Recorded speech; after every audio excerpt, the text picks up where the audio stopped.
तो यज्ञ करके उन्होंने 3 कन्याओं को पैदा किया, देवहूति, प्रसूति, आकुति। और मानसिक सृष्टि के ऋषियों का आह्वान करके कर्दम से उनका विवाह किया गया।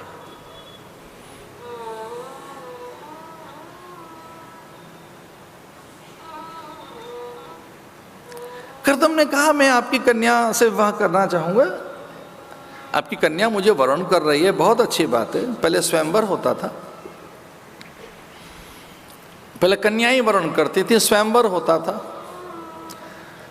गुण चरित्र के आधार पर, बाद में तो उसने कोई लक्ष्य जीत लिया है, विजयी है, तो उसका वर्ण करती थी। विजयी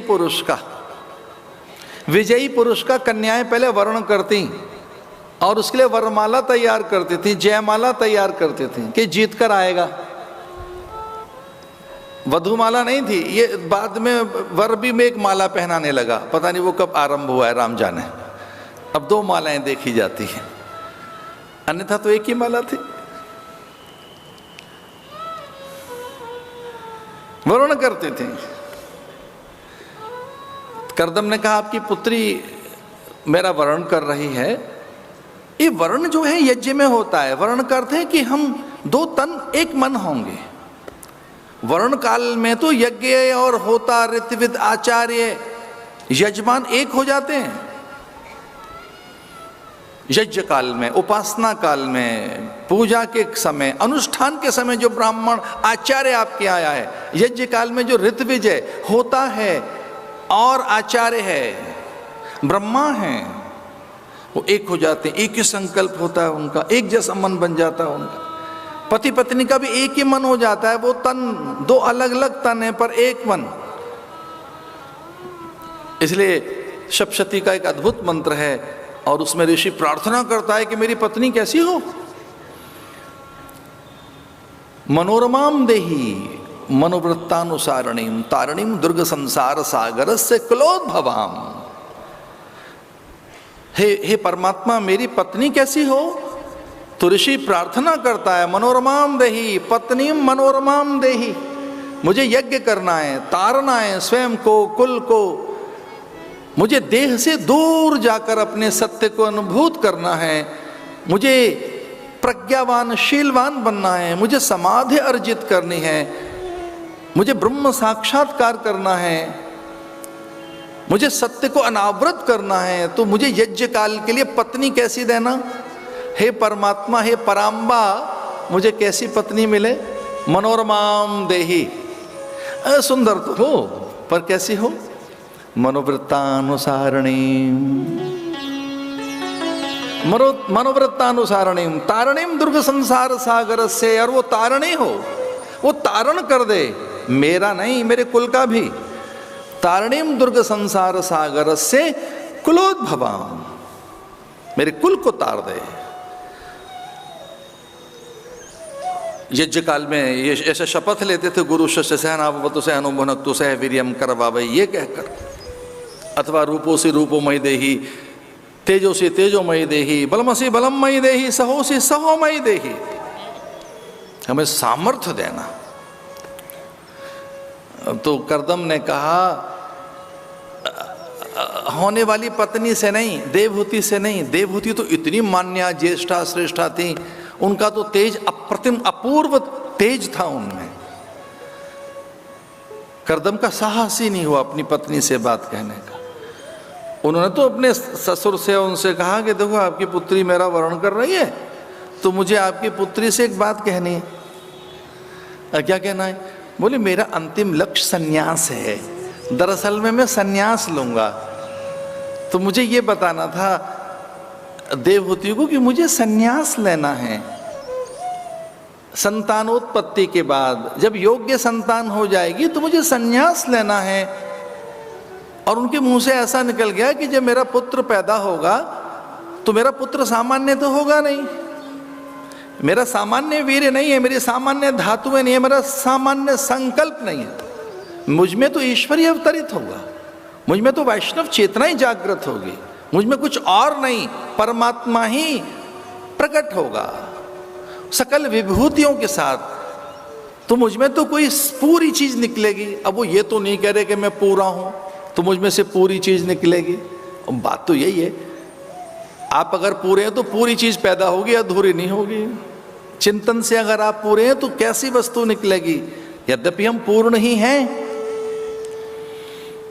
तो मेरा तो संकल्प ये है, तो देवहूति बड़ी प्रसन्न हो गई कि मेरे पति का अद्भुत संकल्प है, सन्यास का संकल्प। अब ये सन्यास क्या है? सम्यक न्यास माने सन्यास। अब मुझे तो आप क्षमा कर दें, मैं 9-10 लाख लोगों को सन्यास दे चुका अब तक लगभग। तो मैं तो उनके संकल्प दोहराता हूं, उन्हें प्रतिज्ञा करवाता हूं। जब उन्हें सन्यास देते हैं तो ये मंत्र दोहराता हूं उनके साथ मिलकर मैं, उनके सन्यास काल में। ओम भू सन्यस्तम मया, ओम भुवः सन्यस्तम मया, ओम स्वः सन्यस्तम मया, ओम सर्वम सन्यस्तम मया। आगे के मंत्र नहीं बताएंगे, फिर वो सन्यासी हो जाएगा समझो। मैं धरती अंबर अग्नि जल वायु जैसा हो जाऊं, मैं प्रकृति जैसा निर्दोष बन जाऊं। न तो कुछ मंत्र ऐसे भी हैं आगे कि न तो मुझसे कोई डरे न मैं किसी से डरूं। और ये डरना तब है जब पदार्थ है, संग्रह है, भंडारण है, परिग्रह है। तो स्वप्न में मुझ में परिग्रह न रहे, मुझ में अहिंसा रहे, सत्य रहे। वो यौगिक जितनी प्रक्रियाएं हैं वो आरंभिक मंत्रों में ऐसे ही आती हैं। यम नियम आसन प्राणायाम प्रत्याहार धारणा ध्यान समाधि की, सत्य अस्ते ब्रह्मचर्य परिग्रह अहिंसा शौच संतोष तपस् स्वाध्याय ईश्वर प्रणिधान तत्प्रशांत वाहिता संस्कारात्। और योग दर्शन में पतंजलि ने बड़ी अद्भुत बात लिखी, विश्व का वा ज्योतिष्मति। मैं शोक रहित हो जाऊं, मुझे कोई शोक न छुए कभी भी। तो सन्यास में शोक नहीं रहता, सन्यास में मरण कुछ नहीं है, मरना कुछ नहीं है, सन्यास में खो नहीं जाता कुछ। और ध्यान रहे, आदमी को डर तभी लगता है जब कुछ खोने के लिए आपके पास है। कुछ खोने का लिए बैठे हो तो डर लगेगा।